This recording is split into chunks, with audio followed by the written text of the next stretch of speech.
saaxiibayaal waxaan yaraan sida daawan doonaa ganacsigan aan ka shaqeyno guulaha laga gaaray isbedelka laga sameeyay ayaan insha Allah daawan doonaa isla socod wanaagsan maanta inaan abaalmarinta qaato adinka ayaa sabab u ahay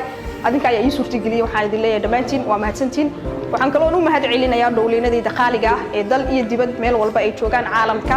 oo ka shaqeeya dunida daafaheeda waxaan leeyahay maanta adinka ayaa ii suurtageliyay halkaan inaan imaado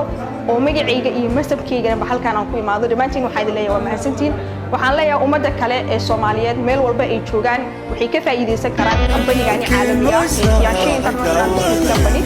oo qof walba ay u furan yahay oo qof walba meel ay ka shaqeysan karto nolosheeda inay bedesho diyaar haday u tahay ay ka sameyn karto waxaan leeyahay qof walba ee naga maqan halkaani waxaad ka sameyn kartaa lacagtaani iyo lacaga ka sii badan inaad uga guuleysatid hadii aad doonaysid noloshaada inaad bedeshid oo hadaf iyo rabitaan aad leedahay waxaan ku leeyahay welcome to Tianis maxaad sugaysaa join now Tianis Kingdom si aad noogu guuleystid si aad noola dhexistid si aad horumar u gaartid welcome to Tianis usoo dhawow Tianis Kingdom